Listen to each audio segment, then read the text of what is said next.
In this video, we're going to be going over and reviewing the different types of real estate you can invest in and what the pros and cons are for the different types that are available to you.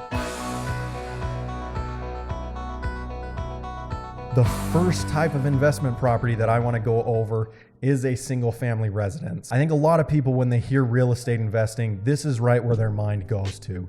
They think about buying a house and renting it out. That's where we all go to. And there are some pros and cons to that. Some of the pros are that it is very, very easy to find single family homes to purchase. The other benefit of buying the single family residence to then rent out is when it comes time that you want to move on to a different investment or you want to cash out your investment, they're also very, very easy to sell because you have a large pool of people looking for that commodity. Another pro that I want to add to the single family though is that you can buy a home with as little, if it's your first home, 0% down. If it's not your first home, you're talking 3 to 5% down on 3%, 3.5% if you're doing FHA, 5% if you're doing conventional. You can always do more, right? That's a whole nother story.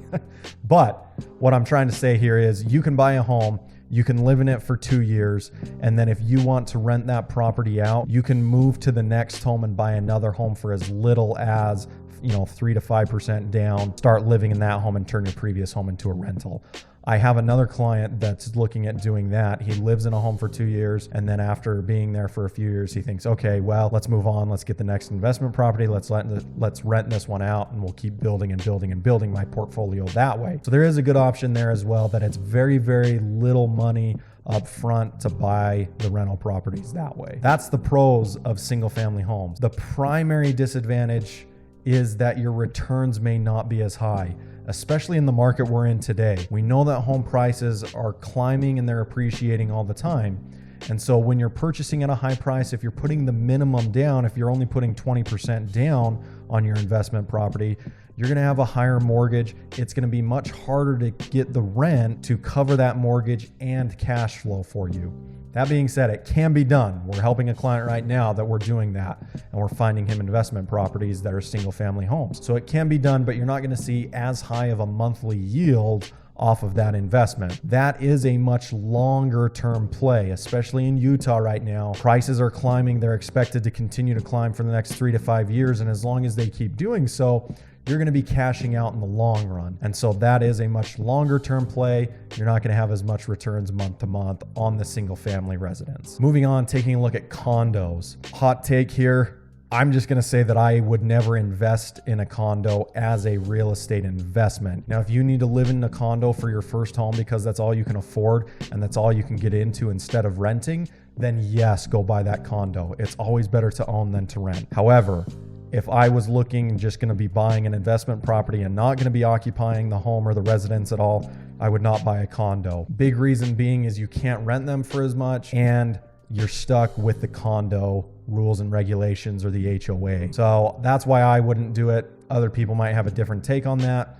I just would never advise any of my clients to buy a condo for a real estate investment property. One of the benefits though to condos is they are a much lower price. So again, if that's like your only option, something's better than nothing. But again, I would probably advise you, hey, if you can wait a couple years and save up even more, do that and let's go get you something else. Another option that you have is plexes. And what I mean by that is duplex, triplex, fourplex, okay? So you've got your 3 plexes that you can be looking at. The pros to the plexes is you have a much, much better return on your investment. Those returns are going to be good and you're spreading out your risk. You've got the mortgage being covered by multiple people rather than just relying on one tenant to be paying you their monthly rent to then cover your mortgage if you've got a mortgage on the property. The disadvantage to the plexes is they are expensive. They're definitely not cheap. Single family homes, usually you can get for cheaper. The plexes are more money. However, if you can afford a duplex, triplex, fourplex, I would highly advise that you take a look at that because you're going to get better returns. Now, let's jump into multifamily. We're talking about 4 units plus. We're talking about apartment buildings. We're talking about entire buildings and investments. Not all of us can start there, right? We've got to start much, much smaller and build our portfolio until we can afford a multifamily unit, because those multifamily units are crazy expensive. They are giving you great returns. The ROI on them is off the charts. It's incredible. And so once you can build to that point, then we recommend that you start looking at that, because it is a great addition to your portfolio. The returns are crazy strong. And if you have the money, I would recommend, if money weren't an issue, if you had all of the disposable income in the world and you could do whatever you want with the money, I would say let's go out and buy you a ton of multifamily units. Not everybody's in that boat though. And so like I said, we're going to start with the small building blocks and get you to that point. The last thing I want to talk about as far as investment properties go are the nightly rental market. This has become a new thing, right? It's getting very, very popular with websites like vrbo.com, Airbnb. There's a lot of property management companies now that will manage nightly rentals, and you can visit their sites and take a look at what they're doing. Currently, we're working with multiple clients that are looking to do this, and I personally am doing this. This is my game plan and my portfolio to start, is doing the nightly rentals. Now, there are pros and cons to it. One of the big pros is if you find the right property, the returns are substantial. There are a lot of properties that, in St. George, up at Bear Lake, some at Park City, some of these more popular destinations in Utah that are doing very, very well. And we're hearing of some of these places grossing anywhere from $70,000 to $180,000, $200,000 plus. These nightly rental investments do have a higher risk with them. Life is all fun and dandy when you're renting it out a lot each and every month, if you're getting multiple nights each month. If you're not doing that, then you're going to be covering the mortgage for that investment out of your own pocket. So there is a big risk there. You don't have,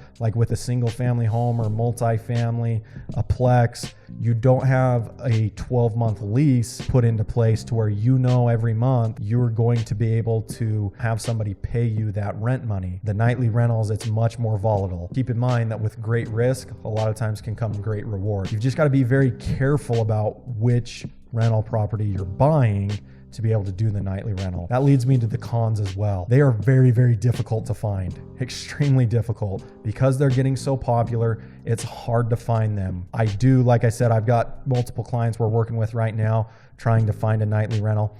One of them we were able to put under contract on a great property that is going to net them a lot of money every year. The other client, we're still looking because it's not easy to find these. If you want to take that route, I'd love to talk more with you about it. Reach out to me, because again, that's my strategy. One of the reasons it's my strategy is the high returns. The other thing that I love about it is, like the home that I own currently, I'm able to block off weeks for myself and go use that home and utilize that space. And then when I'm not down there, I'm able to rent it out to other people. Essentially, I've got other people paying for my vacation home. So that's what I love about it. I had to come up with the down payment. Other than that though, now I'm just seeing the returns on that, and I get to go utilize the property myself and have fun with it. So I plan on expanding my portfolio that way, buying a place in Anaheim, renting it to Disney guests. Then when my family and I go to Disneyland, we can utilize the property. I want to do it in Hawaii as well. Haven't decided if we want to do it on Maui or Kauai, but we're going to be buying a property out there. That's the goal. So like I said, I'm highly invested and interested in the nightly rental space. And so if that's something you're interested in doing, hit me up. Love to talk to you about it. There are other options as well for investing in real estate. You can talk about office space, warehouse space, commercial buildings. There's even storage units, all of that stuff. I do think those are great options and avenues to explore. I do not view myself as an expert in those fields. I don't think that I'm the best person to provide that information to you if that's what you're looking for. However, if that's what you want to do, I can get you pointed in the right direction and connect you with an associate of mine that would be able to help you with those fields. But for the purpose of this video and for my services as a realtor, I am not going to advise that you use me to represent you on that, because I'm not an expert in that field. So if you're looking for a single family home, if you're looking for a townhouse or a plex, a fourplex, multifamily, or looking to get into nightly rentals, give me a call. I'd love to help you. And I do know that we can help you start to build that portfolio and build long-term wealth. Thanks.